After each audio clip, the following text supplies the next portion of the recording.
सबसे पहले आइए सीखते हैं डी ब्लॉक एलिमेंट किसे कहा जाता है। तो सिंपल सी डेफिनेशन है, जहां last electron penultimate D subshell में एंटर करता है। ऐसे एलिमेंट जहां last electron penultimate D subshell में एंटर करता है उन्हें डी ब्लॉक एलिमेंट कहा जाता है। और यहीं पर आप सीखेंगे ट्रांजिशन एलिमेंट। तो ट्रांजिशन एलिमेंट के बारे में हम ये कहते हैं जहां पर partially filled D subshell present है उन्हें ट्रांजिशन एलिमेंट कहा जाता है। दोनों के अंदर डिफरेंसेस को याद रखेंगे आप कि यहां पर इलेक्ट्रॉन डी सबशेल में एंटर करता है और यहां पर पार्शियली फिल्ड डी सबशेल है। दोनों में ये डिफरेंस बना रहेगा। थोड़ा सा इसमें और ऐड करेंगे, partially filled D subshell in ground state और common oxidation state. Common oxidation state, तो जहां ग्राउंड स्टेट और कॉमन ऑक्सीडेशन स्टेट में पार्शियली फिल्ड डी सबशेल है। फॉर एग्जांपल स्कैंडियम, अगर हम इसका कॉन्फ़िगरेशन देखते हैं तो कॉन्फ़िगरेशन कुछ इस तरीके से लिखा जाएगा 4s2 3d1। Last electron D subshell में आया, डी ब्लॉक एलिमेंट कहलाया जाएगा। और क्योंकि पार्शियली फिल्ड डी सबशेल है, पार्शियली फिल्ड का मतलब है डी सबशेल में 1 से लेके 9 इलेक्ट्रॉन तक होना। अगर 1 से लेके 9 इलेक्ट्रॉन है पार्शियली फिल्ड कहलाया जाएगा। तो ये डी ब्लॉक भी है और ये ट्रांजिशन एलिमेंट भी कहलाया जाएगा। वहीं पर हमारे पास कॉपर का ग्राउंड स्टेट कॉन्फ़िगरेशन यहां पर बनता है 3p6 4s1 3d10। हमने देखा पार्शियली फिल्ड डी सबशेल नहीं है, तो ग्राउंड स्टेट के हिसाब से ये ट्रांजिशन एलिमेंट नहीं है। लेकिन क्योंकि लास्ट इलेक्ट्रॉन डी सबशेल में आया, डी ब्लॉक एलिमेंट बनता है।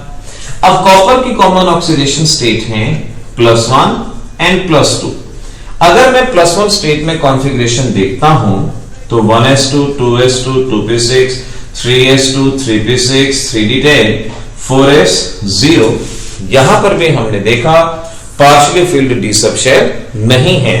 लेकिन कॉपर +2 एक और इलेक्ट्रॉन बाहर चला जाएगा और हमारा कॉन्फ़िगरेशन कुछ इस तरह से यहां बनेगा 3d9। और मैं कह सकता हूं कि partially filled D subshell present है। So remember, D block element last electron D में आएगा। ट्रांजिशन की कंडीशन है कॉमन ऑक्सीडेशन स्टेट या ग्राउंड स्टेट में पार्शियली फिल्ड डी सबशेल होना जरूरी होगा। यहां पर कुछ एक्सेप्शंस को आपने याद रखना है। जिंक हमारे पास है, जिंक का configuration 1s2 2s2 2p6 3s2 3p6 3d10 4s2। Zinc का ground state configuration partially filled D subshell नहीं है। लेकिन कॉमन ऑक्सीडेशन स्टेट अगर हम देखें +2, वहां भी पार्शियली फिल्ड डी सबशेल नहीं है। लेकिन जिंक की प्रॉपर्टीज पूरी तरह से ट्रांजिशन एलिमेंट से रिजेंबल करती हैं। तो डेफिनेशन के हिसाब से तो ये ट्रांजिशन एलिमेंट नहीं है, लेकिन क्योंकि प्रॉपर्टीज रिजेंबल करती हैं इसे ट्रांजिशन एलिमेंट कहा जाएगा। तो इसे हम एक्सेप्शनल ट्रांजिशन एलिमेंट के नाम से पहचानेंगे। जिंक, कैडमियम, मरकरी, इन्हें याद रखिएगा। अगर एग्जाम में क्वेश्चन आता है एक्सेप्शनल ट्रांजिशन एलिमेंट बताएं तो आप इन्हें वहां पे बताएंगे। उसके बाद अगली चीज है general electronic configuration. General electronic configuration के अंदर आप याद रखेंगे n-1d 1 to 10 ns 1 to 2। हमारी बुक्स के अकॉर्डिंगली यही कॉन्फ़िगरेशन बनता है। कभी कभी 0 to 2 भी कहा जाता है, लेकिन जैसे बता रहे हैं याद करने की कोशिश कीजिए। 1 to 10 और ये 1 to 2 इस तरह से याद रखिएगा। अब यहां पर कुछ एक्सेप्शंस अलग से याद करने हैं आपको। Chromium, copper, niobium, molybdenum, lithium, rhodium, beryllium. देखिए सीधी सी बात है, कॉम्पिटिटिव के लिए तैयारी कर रहे हैं, कौन सारे एलिमेंट्स को याद रखेगा। लेकिन कुछ एक्सेप्शंस जो भी हैं डायरेक्ट उनके नाम याद कर लो। अगर कोई भी कॉन्फ़िगरेशन के बेसिस पे एक्सेप्शनल क्वेश्चन आता है वो आपके पास एलिमेंट प्रेजेंट है और इसका क्वेश्चन का जवाब आप आसानी से वहां पर दे सकते हैं। तो अभी तक हमने बताया D block transition element, exceptional transition element और उसके अलावा एक्सेप्शनल कॉन्फ़िगरेशनल एलिमेंट, ये आपको बताए हैं। इन्हें खास तौर पे ध्यान रखिएगा। जनरल इलेक्ट्रॉनिक कॉन्फ़िगरेशन में हमने कहा हमारी मैक्सिमम बुक्स में यही मिलता है, इसके अलावा ये कॉन्फ़िगरेशन भी मिलता है।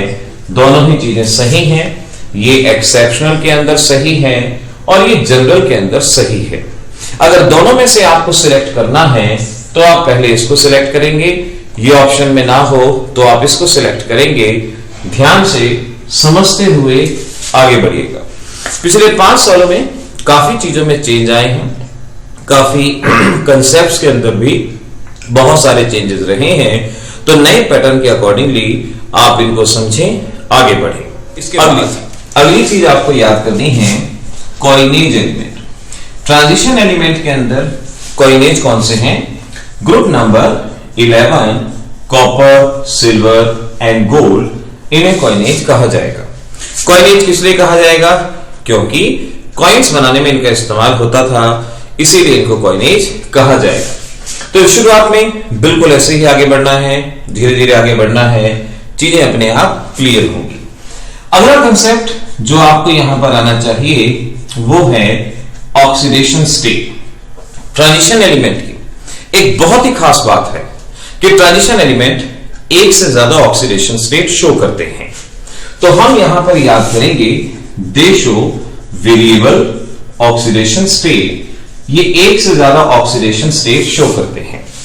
बार बार इस शब्द को आपने बोलना है, दे शो वेरिएबल ऑक्सीडेशन स्टेट, क्योंकि क्वेश्चन आएगा, इसी से कंसर्न आपसे पूछा जाएगा।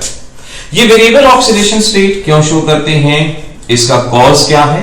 तो देखिए इसका सीधा सा जवाब है इनका कॉन्फ़िगरेशन। यहां पर यह मालूम पड़ा है कि इन दोनों में एनर्जी डिफरेंस बहुत कम होता है और ये एलिमेंट इन इलेक्ट्रॉन का भी लॉस कर सकते हैं और इन इलेक्ट्रॉन का भी लॉस कर सकते हैं। तो ये अपने ns और n-1 d इलेक्ट्रॉन दोनों ही तरह के इलेक्ट्रॉन का लॉस कर सकते हैं और इस वजह से एक से ज्यादा ऑक्सीडेशन स्टेट शो करते हैं। तो एनसीईआरटी का भी क्वेश्चन है, एग्जाम में आएगा, why they show variable oxidation state? तो आप कहेंगे due to the loss of electron by the use of ns and n-1 d subshell, इस वजह से ये वेरिएबल ऑक्सीडेशन स्टेट शो करेंगी। एग्जांपल के तौर पे आप देख सकते हैं, जैसे हमारे पास कैडमियम है 1s2 2s2 2p6 and then it is 3s2 3p6 3d1 4s2। यहां पर ये सबसे पहले 2 इलेक्ट्रॉन का लॉस कर सकता है और फिर एक इलेक्ट्रॉन का और लॉस करके +3 स्टेट शो करता है। वो अलग बात है कि ज्यादा स्टेबल स्टेट +3 है, लेकिन पॉसिबिलिटी 2 की है, +2 and +3। ये मोस्ट स्टेबल +3 को ही शो करता है और उसी चीज को याद रखें। ऐसे ही मैग्नीज आपके पास है 1s2 2s2 2p6 3s2 3p6 3d5 4s2। Manganese और variety of oxidation state show करता है। ये 2 इलेक्ट्रॉन का लॉस करेगा, फिर 3 का 4 का 5 का 6 का 7 का, ये मैक्सिमम 7 इलेक्ट्रॉन का लॉस कर सकता है और कई तरह की ऑक्सीडेशन स्टेट शो कर सकता है। तो variety of oxidation state show करने का कारण हो गया 2 सबशेल से इलेक्ट्रॉन का लॉस होना। और 2 से क्यों होता है? क्योंकि इनकी एनर्जी में डिफरेंस बहुत कम होता है, दोनों का ही लॉस होता है। अब यहां पर कुछ इंपॉर्टेंट पॉइंट्स आपने याद रखने हैं। पहला इंपॉर्टेंट पॉइंट ये याद रखना है कि फर्स्ट ट्रांजिशन सीरीज में कौन सा एलिमेंट सबसे ज्यादा ऑक्सीडेशन स्टेट शो करता है। क्वेश्चन आ सकता है कि फर्स्ट ट्रांजिशन सीरीज में कौन सबसे ज्यादा ऑक्सीडेशन स्टेट शो करता है? जवाब होगा मैग्नीज +7। फिर आएगा कौन सा ट्रांजिशन एलिमेंट सबसे ज्यादा ऑक्सीडेशन स्टेट शो करता है, maximum highest number higher oxidation state show करता है? तो उसका जवाब आएगा ऑस्मियम +8, ये उसका जवाब आएगा। अभी पीछे ही कुछ साइंटिस्ट ने +10 ऑक्सीडेशन स्टेट के बारे में भी दावा किया है, लेकिन जो हमारी एनसीईआरटी में है हमें उसके अकॉर्डिंगली ही जाना है। तो ऑस्मियम +8 तक ऑक्सीडेशन स्टेट शो करता है। इसके अलावा आपने इंपॉर्टेंट में याद रखना है वो एलिमेंट जो +3 ऑक्सीडेशन स्टेट शो कर सकते हैं। ये बोर्ड एग्जाम्स में क्वेश्चन आ चुके हैं, इन्हें ध्यान से लिख लीजिएगा कि कौन से ट्रांजिशन एलिमेंट +3 के ऑक्सीडेशन स्टेट शो करते हैं। स्कैंडियम एंड यट्रियम, ये कम से कम याद रखिए, और भी हो सकते हैं, आपको तो एक दो एग्जांपल याद रखने हैं जो आसानी से याद रख सकते हैं। Scandium and yttrium +2 oxidation state कौन शो करता है, सीधा सा एग्जांपल जिंक एंड कैडमियम, ये याद करेंगे। और +1 में कौन आता है, सिल्वर।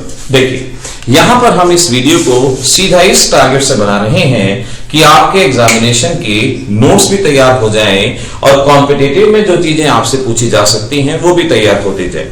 तो जैसे कि हमने कहा था कि हमने नीट और जेईई मेंस की तैयारी साथ साथ करनी है, बोर्ड के साथ साथ उस तैयारी करना है, तो यहां से हम उसकी शुरुआत कर रहे हैं। आप अपने नोट्स बनाएंगे, बोर्ड में भी इसका यूज करेंगे, चाहे स्टेट बोर्ड हो चाहे सीबीएसई बोर्ड हो, और नीट और जेईई मेंस के लिए भी आप इन नोट्स की लगातार प्रैक्टिस करते जाएंगे, तैयारी करते जाएंगे, इन्हें बनाते जाएंगे।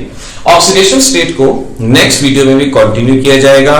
इसमें फर्दर 2-4 चीजें और हैं जो नेक्स्ट वीडियो के अंदर बताया जाएगा। पढ़ते रहिए, शॉर्ट नोट्स बनाना नहीं भूलिएगा और हैप्पी एग्जामिनेशन के नारे को बुलंद कीजिएगा।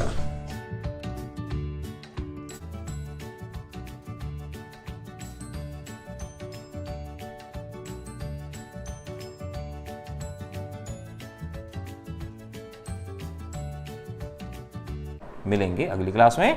All the best.